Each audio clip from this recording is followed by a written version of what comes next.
Alors, je m'appelle Christelle Langlais, j'ai 45 ans. Je suis, comment je vous dire, j'ai fait un parcours en fait qui fait qu'aujourd'hui j'ai l'impression que je suis enfin à ma place. Donc j'ai commencé dans le commerce après mon bac.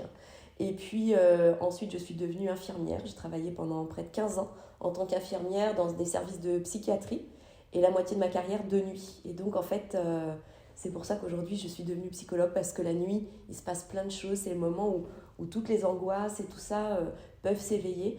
Et j'ai trouvé que vraiment, si les personnes en structure de soins pouvaient avoir un accompagnement par un psychologue, ce serait tellement plus riche et tellement plus bénéfique pour eux.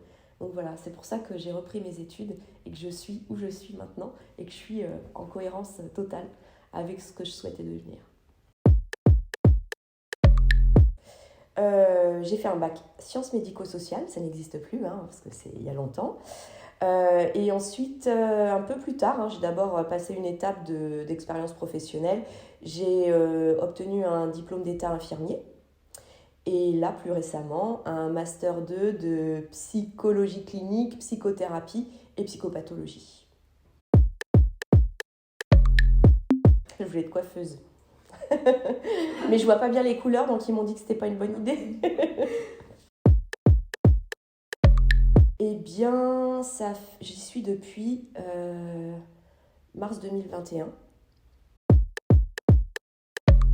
Alors, la première mission, c'est, je fais partie de l'équipe d'accompagnement, donc c'est de pouvoir proposer des suivis psychologiques, sociaux et judiciaires aussi aux personnes qui ont été victimes de violences à caractère sexuel, soit récemment, soit dans l'enfance.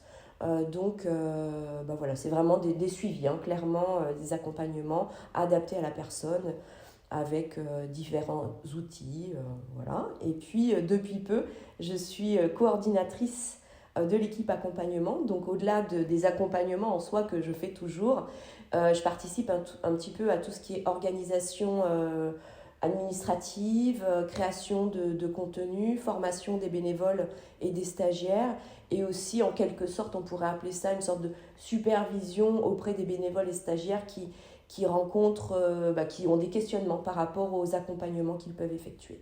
Voilà. Et au début, en tant que stagiaire, je cherchais un stage pour finaliser mes études de psycho. C'était un stage long et je voulais quelque chose qui me correspond, moi je ne me voyais pas en tout cas à terme travailler dans une institution. J'ai travaillé pendant des années dans des institutions de soins en tant qu'infirmière et je ne voulais pas retourner là-dedans. Donc je trouvais que c'était important de trouver un stage qui corresponde à mon projet professionnel. J'ai découvert l'association par hasard en cherchant un peu sur internet et je me suis dit mais en fait voilà, ça c'est hyper intéressant parce que l'accompagnement qui a l'air d'être proposé, il est large, il est ouvert, on peut arriver avec différents champs théoriques. Et en plus, découvrir un petit peu tout ce qui est l'accompagnement socio-judiciaire. Moi, ce n'est pas forcément quelque chose que je connaissais. Donc voilà, ça a été une vraie découverte. Et pendant ce stage, je me suis énormément impliquée par rapport au protocole de pleine conscience qui est utilisé. Et j'ai eu envie d'investir vraiment cet outil-là parce que j'en ai vu les bénéfices pour les personnes. Donc j'ai hyper investi ça. Et aujourd'hui, je forme les nouveaux bénévoles à cette approche qui est quand même une approche de pleine conscience spécifique au CAVAX. Voilà.